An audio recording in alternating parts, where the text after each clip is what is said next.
So right now it's 7:38 a.m. on Friday, May 3rd, 2024. It is a rainy, chilly, cloudy day outside with a tremendous amount of construction noise going on the street. I'm not sure what's been going on throughout the morning, and there have been intense marijuana fumes coming from the bathroom behind this wall throughout the entire night. It's freezing. Right around, I don't know. So I was going to say it's about 48 degrees. It's 49 degrees right now in Boston. And interestingly enough, Inspectional Services is due in here in about an hour to do a temperature reading for the no heat complaint that I filed last week. It always takes them a few days to send out, an inspector for no heat. And usually the temperature changes during that time. It's just the way the Boston weather is. It can be really cold one day, and then the next day it'll be warm, right? I mean, we all know that. So they are coming today, supposedly, within an hour to do a temperature reading. But what's interesting, two things that I just noticed. I had set my alarm today on this phone right here to go off 4 times this morning. So my phone alarm was set to go off 4 times today because I knew the inspector was going to be here shortly before 9 probably. I had set the alarm for 5:57 a.m., 6:59 a.m., 7:10 a.m., and 8:31 a.m. None of these alarms went off, and these 2 looks like they've been shut off, even though I had set them at 2 o'clock in the morning, which was just, 5 hours ago, 6 hours ago, to go off, and somebody or something disabled them. This is not something new. This is something that's been going on for years. It used to happen when I had to be at work very early, and I would set, 2 or 3 alarms to go off on my phone just to make sure that I'd get up for work on time. And the alarms, weirdly, would not go off. None of them. And this was happening as early as 2016, when the cyber criminal and psychopath named Jasmine Irizarry lived in the bathroom of Unit 78 behind this wall. And my alarms were constantly getting remotely disabled. And that's why I got 2 phones, because relying on the alarms on one phone almost guaranteed that she would somehow remotely disable them almost every day.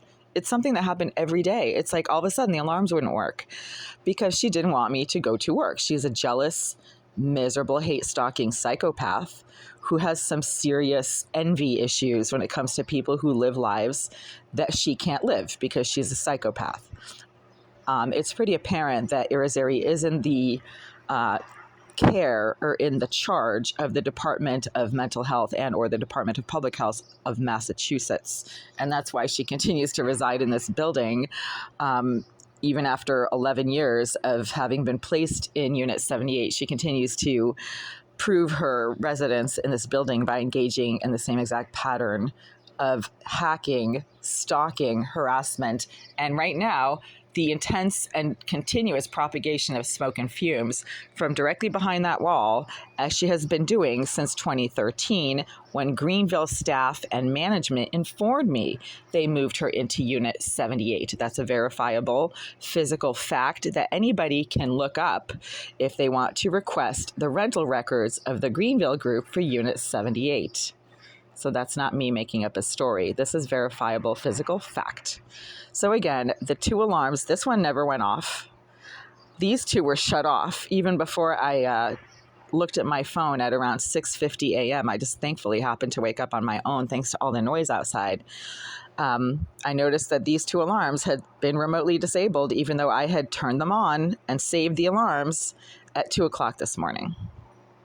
The other thing that's very interesting, and it's typical of how sneakily the Greenville group does business, the heat is on in the building all of a sudden. So there's been no heat in this unit for weeks and weeks, as I've been reporting. I think there was maybe one day where they turned the heat on, and the rest of the time there've been absolutely no heat in here. And even though I keep the windows closed, the baseboards are ice cold. So, I turn the burners on the stove for warmth. I'm not going to do that today, obviously.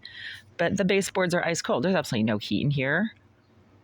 And that's because they can't regulate the heat in this unit. So when they do turn the heat on, it skyrockets to like 90 degrees. and then you have to keep all the windows open. And even with the windows open, the heat in here is so high that you have to open the door to the hallway and then stand out in the hallway to cool down. So there's no heat in here. And there were mice in here last night because they like to run along the cold pipes from one unit to the next. And it's sort of like a playground for them. I guess they use the pipes as little roadways. So right now the heat is on in the building, but it doesn't seem to be on in this unit. So when I went out to the hallway about 30 minutes ago, the hallway is like nice and toasty all of a sudden.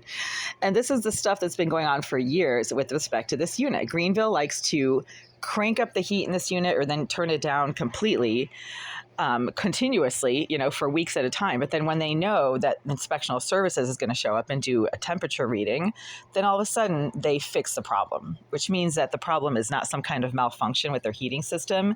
It's them deliberately either cranking the heat up in this unit to 90 degrees or then keeping it completely shut off for days and days at a time. So right now the heat is on in the hallway, but it's not on in here.